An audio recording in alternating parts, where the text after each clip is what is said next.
Good day everyone, we are the Group 7 reporter and we are going to tackle about a world of regions in Asian regionalism. Let's talk about first the three learning outcomes in this topic. The first one is to differentiate between regionalization and globalization. The second one is to identify the factors leading to a greater integration of the Asian region. And the third one is to analyze how different Asian states confront the challenges of globalization and regionalization. Okay, let's have a look in this photo. What can you say about what you seen in the screen? Okay, let's move forward to answer your questions through our discussions later on. To start with, let's define first what is regionalization, by the way. As what you have seen in the screen, regionalization is defined as the increase in economic growth of countries within a region that develops through societal driven processes such as markets, trade, and investments. So, this regionalization is the tendency to form a regions or the process of doing so, and it involves the consideration of various events and the needs of the specific areas of the country. So, by the way, why did regionalization exist, or why did it form? So, based on my research, the emergence of the regionalism coincide with the end of the Cold War and a period of increasing global economic integration that were more open with respect to trade than those that were formed in the era of the gold regionalization or regionalism. What is regionalism? So we define regionalism as the political will to create a formal arrangement among the countries in a region. So the regionalism is way too different from regionalization because regionalism is more on political. It aims to seek increase political power and influences the self-determination of people and preserves the distinct cultural attributes in their country. Let's figure out more about these two. As what have you seen in this screen? You have seen the two arrows, and this arrow is going up and going down. The arrow emphasizes the regionalization and regionalism, in which regionalization is the spontaneous and bottom-up process. It means that it is our free will and or voluntary action to do so, and it is driven by the society, the people around the society and its markets. While the other one is the regionalism, it is the artificial and top-down process, means it is the man-made and it is driven by political and government policies. The next one is the regionalization in Asia. Regionalization helped build bridges among Asian countries. These are the trade, the financial transaction, investment, technologies, labor, and tourist flows, and other economic activities help strengthen the relationship among the Asian countries. And this Asian regionalization is a result of economic forces that connects the Asian countries together. So this regionalization in Asia helps sustain a region's growth and underpin its stability and the right of policies which reduces inequality in the regions. The next one is the Asian regionalization complemented globalization. As Asian regionalization complemented the global relationship rather than replaced them. Then as a consequence, it was not only beneficial to Asia, uh, hindi lang sa Asia naka-benefit yung regionalization, but in the worldwide can also benefited from it, and it helps sustains the region's growth and contribution to globalization. As the regionalization leads to globalization, the reduction of number of nation states in the world.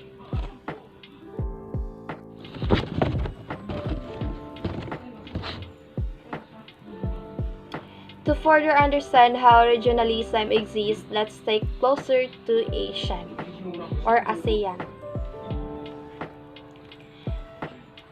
As what have you seen in the screen? Ito yung tinatanong ko kanina kung ano ba yung masasabi nyo sa picture na ipinakita ko sa screen kanina. So, ngayon, tatalakayin natin kung ano nga ba ang nasa logo na ito. So, ASEAN as a model of regionalism. So, in this screen, you can see that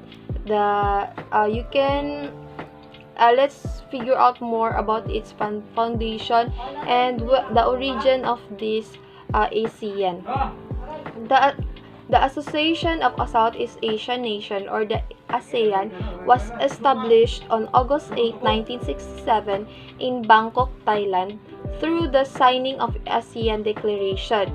So, the founding countries of ASEAN are Indonesia, Philippines, Singapore, Thailand, and Malaysia. Part din ang Pilipinas sa pagtuklas ng ASEAN. And Brunei Darussalam, Vietnam, Laos PDR, Myanmar, and Cambodia joined the association later. So this ASEAN aims to accelerate the economic growth, social progress, and cultural development, which aims to promote the peace and security among the members of its nation. So, in August 8, 1967, the 5 leaders, foreign ministers of Indonesia, Malaysia, Philippines, Singapore, and Thailand sat down together and in the main hall of the Department of Foreign Affairs building in Bangkok, Thailand, and signed the document. So, by the virtue of that document, the Association of Southeast Asian Nation, or the ASEAN, was born. And this ASEAN is a regional grouping that promotes economic, political, and security cooperation among its members. And these members are the Brunei, Cambodia, Indonesia, Laos, Malaysia, Myanmar, Philippines, Singapore, Thailand, and Vietnam. So there are 10 members of this regional grouping in ASEAN.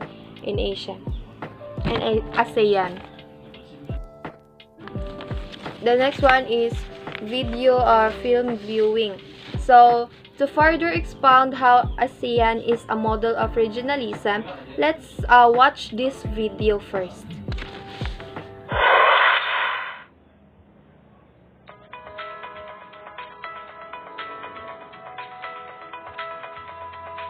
One of the 6 thematic priorities of ASEAN 2017 is making the community a model of regionalism, a global player. But what exactly is regionalism? In the ASEAN context, it means that the 10 nations have a sense of identity and common purpose of building a community.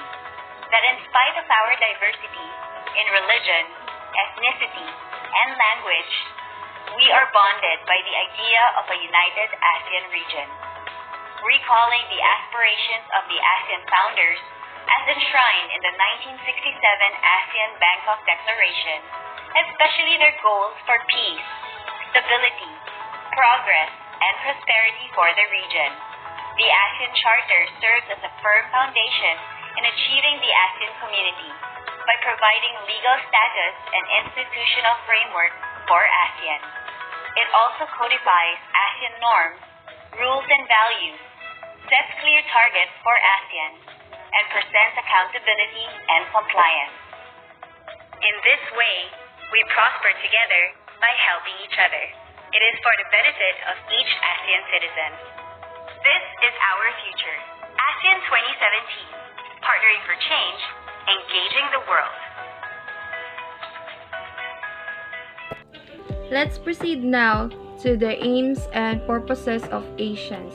And these are, number 1 is to accelerate the economic growth, social progress, and cultural development in the region through joint endeavors in the spirit of equality and partnership in order to strengthen the foundation of the prosperous and peaceful community of Southeast Asian nations. In this purpose, it says that ASEAN is a big help especially here in the Philippines, as it changes and improves, develops our country through economic, cultural, social, and builds equality na nagpapalakas natin ang pundasyon sa pagkakaisa at kapayapaan ng Pilipinas.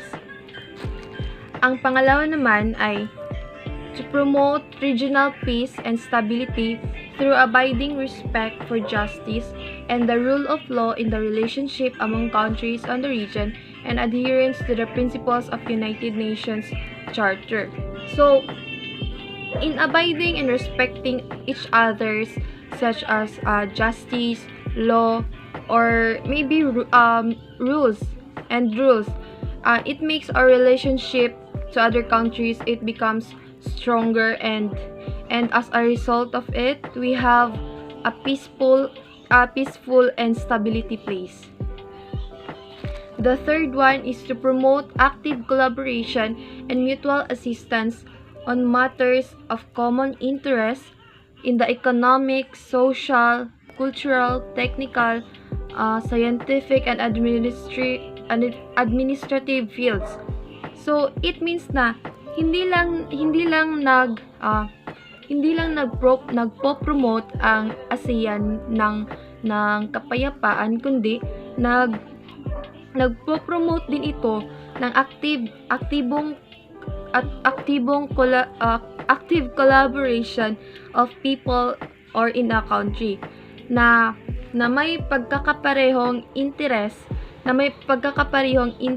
mapa-ekonomiya man, mapa-sosyal, mapa-kultural, mapa-technical, scientifico, o administratibo.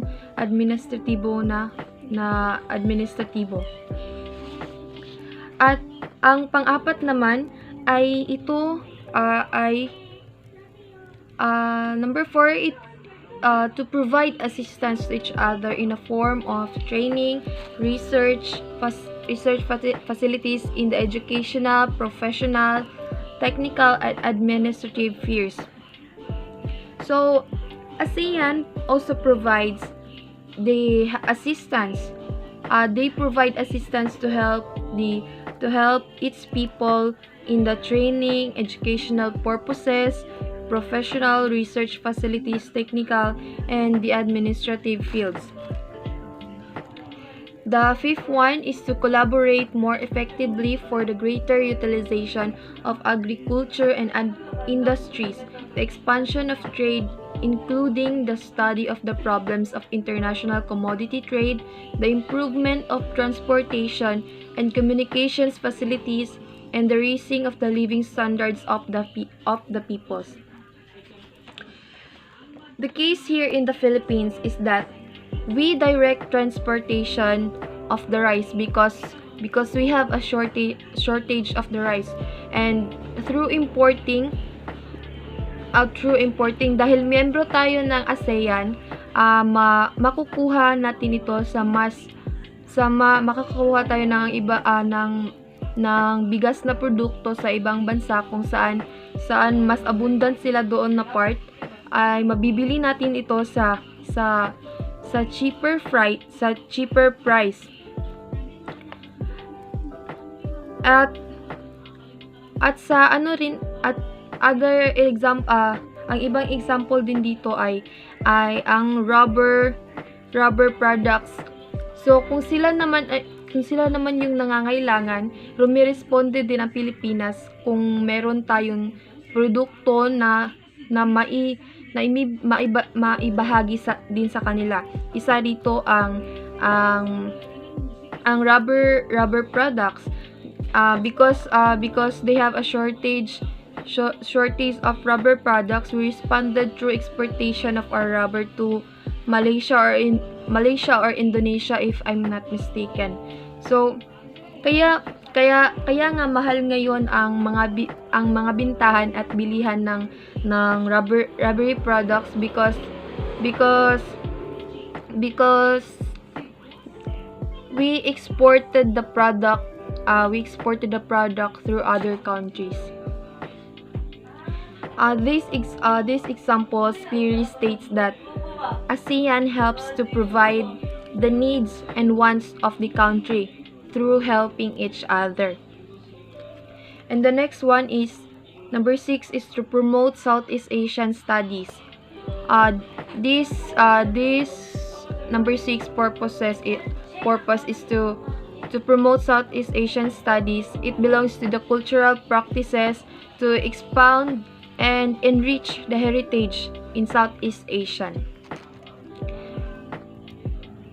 The last aims and purposes of ASEAN is to maintain close and beneficial cooperation with regional organizations with similar aims and purposes, and explore all avenues for even closer cooperation among members nation.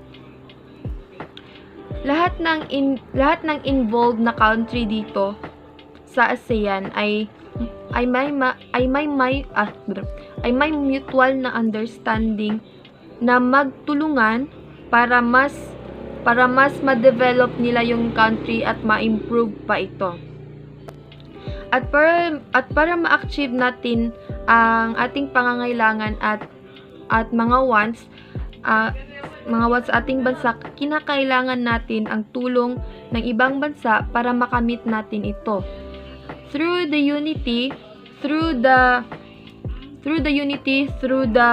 ASEAN, we can achieve things together. To help you more understand and elaborate what is the importance of ASEAN, let us watch this video. In February 2016, the United States hosted its first ever summit for the Association of Southeast Asian Nations, or ASEAN. The meeting was part of President Obama's efforts to strengthen economic and security ties with Southeast Asia. The U.S.'s interest in ASEAN has grown significantly in recent years as tensions rise over the highly disputed South China Sea. So, what is ASEAN, and why is it important for Southeast Asia? Well, ASEAN is a political and economic alliance of 10 countries. The group's 5 original member states, Indonesia, Malaysia, the Philippines, Singapore, and Thailand, founded ASEAN in 1967 during the height of the Vietnam War. At the time, many Southeast Asian governments were at war with their respective communist-led guerrilla groups, and leaders became increasingly concerned over the region's political vulnerability. So they formed an alliance to not only secure the region against the threat of communism, but to give Southeast Asia a cohesive voice on Cold War issues. Since the fall of the Soviet Union, ASEAN has shifted its focus to international trade, border security, and collaboration with neighboring countries like China and South Korea.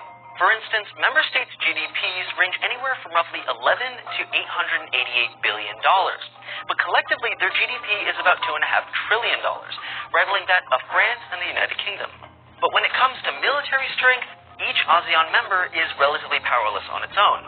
Although ASEAN has not fully integrated its military, they have already begun to collaborate on regional security threats, like North Korea's nuclear program and the territorial dispute over the South China Sea. For decades, China has tried to take ownership of much of this area, despite conflicting claims from several member states. ASEAN has repeatedly attempted to resolve this issue, but has thus far failed. The South China Sea conflict has jeopardized diplomatic relations between member states, as several are heavily influenced by China.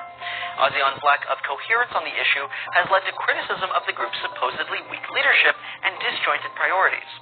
Despite these differences of opinion over the South China Sea, however, ASEAN is striving to create a distinct Southeast Asian identity by 2020, meaning that citizens belonging to these member states would identify themselves not by their nationality, but by calling themselves ASEAN. So, how important is ASEAN? Well, this powerful economic alliance, coupled with Southeast Asia's growing consumer base, has attracted interest from all over the world, including the United States. When President Obama took office in 2009, the U.S. made a strategic pivot to strengthen relations with Asia and even hosting ASEAN's biannual summit on U.S. soil. And as China continues to expand its military and territorial claims, a united Southeast Asian front is more critical than it's ever been before. To do more episodes like this, we rely on our sponsors. This episode is brought to you by Domain.com. Thanks to recent changes in internet namespace, you're not just limited to .com or .org. You can register tons of new domains under .design, .club, and even .ninja. And because you know we love our TestTube audience, you can save 20% by using the coupon code TUBE at Domain.com's checkout. Make sure to check out more TestTube news videos, like this one about the fight to control the South China Sea. For starters, the South China Sea is the second most used sea lane in the world and hosts a third of all overseas shipping. Thanks for watching TestTube News. Make sure to like and subscribe for new videos every day. I hope it is clear now and you understand what is ASEAN all about. Thank you.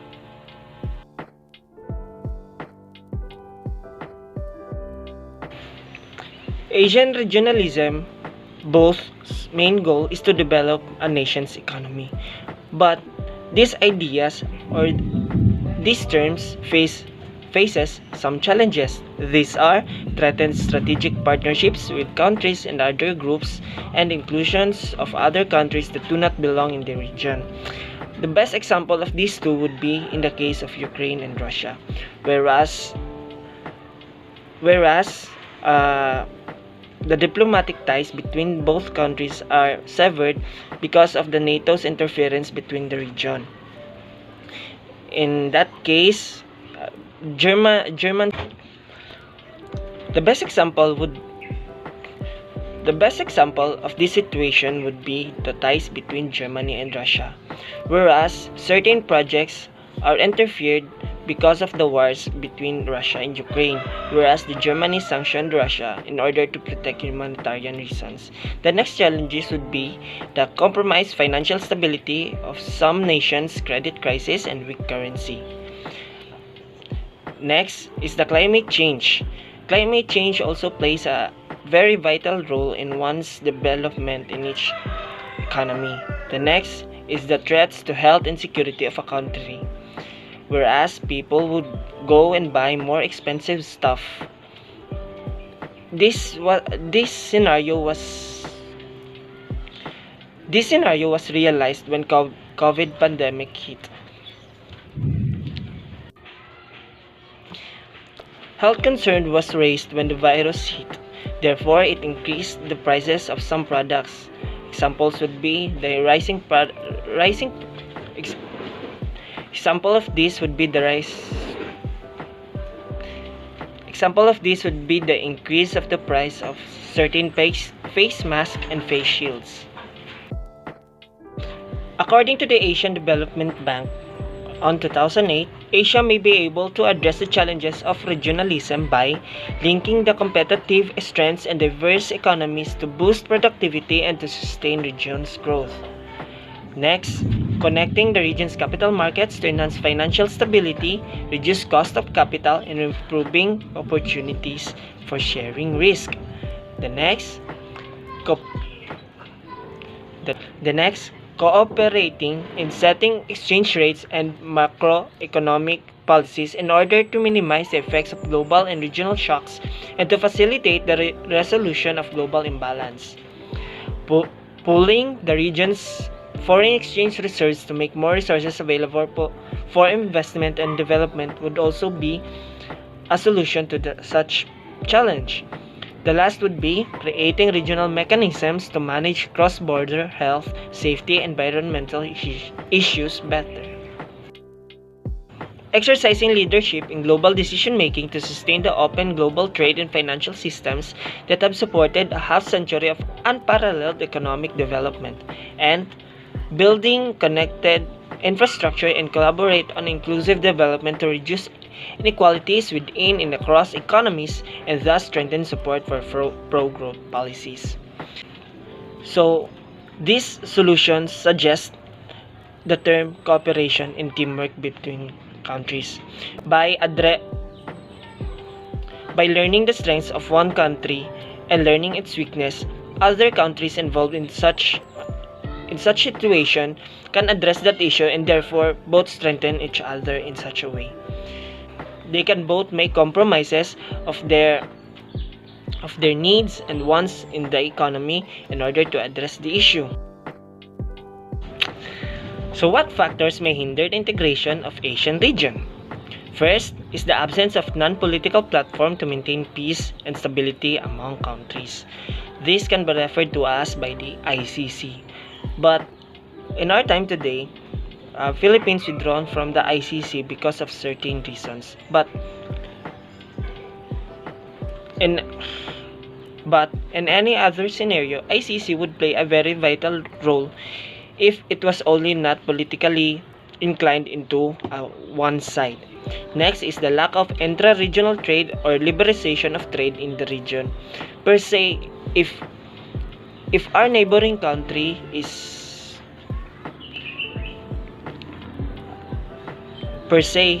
if our neighboring country prohibits us to export our goods which are abundant in our country, this can hinder our economic growth in our country. Next is the insufficient support to promote the economic growth, social progress, and cultural development in the region. So, this might be one of the reasons why we have Southeast Asian Games. It is to promote spa. It does not only promote sportsmanship between countries, but it also personify the term teamwork and cooperation between countries by attending to such events. Lastly is the lack of communication and development cooperation in Asian countries through media. So social media has been a very efficient way to pass on ideas, ideologies, and many other perspectives into another. So if only social media or the media platforms can only be used in a very optimistic and a very positive way, it can drastically help address the issues posted by or the challenges posted by Asian regionalism. Now, let's look at the examples of how Philippines experienced regionalization and regionalism. Now, in the terms of Asian regionalism, we can cite a country that has very much benefited its success through Asian regionalism. The country would be Japan. So Japan is recognized as one of the largest economic powers in the world. Receives pressure to take bigger role in regionalization and globalization. Thus, they redefined foreign policy objectives and made sure that they are more responsive to the needs of other countries and have policies that are attuned with different countries in the region. After World War II, Japan was bombarded with sanctions from different countries because of their act or participation in such war. Thus, their economy took a deep hit. But because of regionalization, they recovered and have grown much stronger since then. Even though their currency is currently weak, but their economy is booming. It's because they opened their economy to other countries. So today, Japan considers how economic communities such as APEC and ASEAN could serve as vehicles for their multilateral diplomacy in the region. Japan cooperates and helps other countries to develop economically, socially, and culturally alongside with them. Their actions are in line with the principles of the World Trade Organization and other regional communities as well. So as an example, in 2019, the Japanese government through its aid firm, the Japanese International Cooperation Agency or JICA, committed to support the Philippines through official development assistance loans, which carries low interest rates. This will help ease up the serious traffic problems in highly congested areas such as Metro Manila by building new railway system.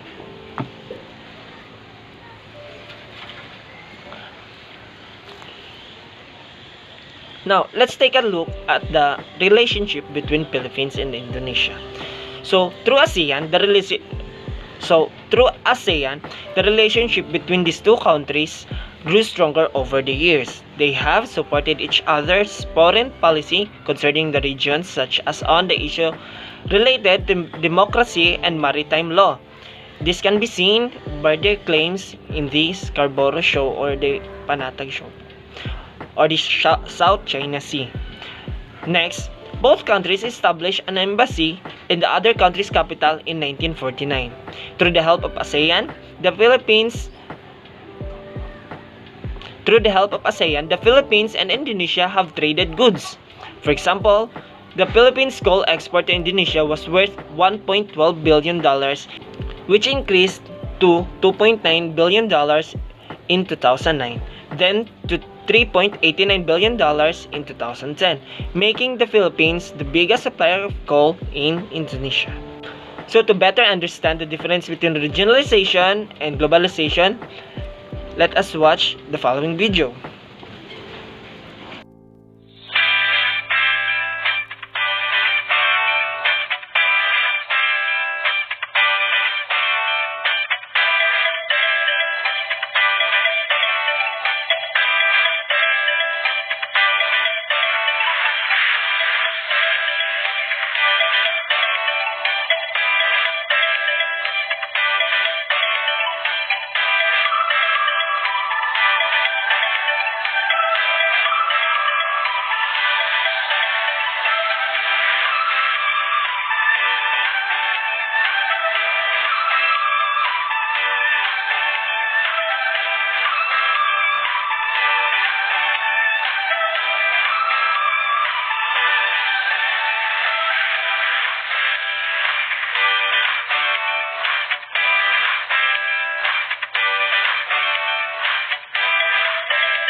So, what is globalization? We already defined that globalization is the worldwide integration along economic, political, social, and cultural lines. So, how does regionalization differ from globalization? First, globalization refers to the country across the world helping each other for their own development, while regionalization refers to the countries only in the specific region to help each other's development. Therefore, regionalization can be a part of globalization but in a smaller scale. So you can say that regionalization is a smaller scale version of globalization. Next, when did globalization start in Asia? Some early manifestations in the globalization in Asia include the Portuguese invasion in Malacca in 1511, the arrival of Ferdinand Magellan in 1521, the consolidation of power of the British in South Asia, Burma, and the Malay Peninsula, and the French taking control over Indochina in the late 19th century. So in general, globalization in Asia is an external push by Western regions such as United States and Europe. It will inevitably create economic, political, societal, and cultural transformation in the Asian region. So, challenges in globalization. Below are the major challenges that policy actors may face during the process of globalization. So, first of all, it will require a lot of time for all countries to receive the benefits of globalization. Next, globalization leads to instability. Lastly, there will be increased competition in the economic market which will affect wages, labor rights, employment practices, and the environment. Other complicated problems might be used as an excuse to avoid searching for alternatives to cooperate in the overall interest of the countries and each people. So in other words, they will only depend of the existing problems in law since they are part of globalization. Even though they know they have another way or a better way to solve such problems or to find another way to address the issue. So even though they knew a new plan or a new perspective to address such issues, they don't clearly signify it to other countries because they're afraid that other countries would criticize it or that they tend to be dependent on other countries' decision. So even though they know a new way to combat such problem or to solve such problems, they don't clearly signify it to other countries because they tend to depend their decision on other countries because of globalization. So they just put it on the shoulders of other countries to solve such problems. Next is the high-level decision-making and political discussions are needed from the political leaders as issues on old industries, emerging economy, and marginalization may rise. All in all, we learned that regionalization is different from regionalism. Regionalization is an increase in economic growth of countries within a region that develops through socially driven processes such as markets, trade, and investments, while regionalism is the political will to create a formal arrangements among countries in a region. Globalization is defined as a worldwide integration along economic, political, and social and cultural lines.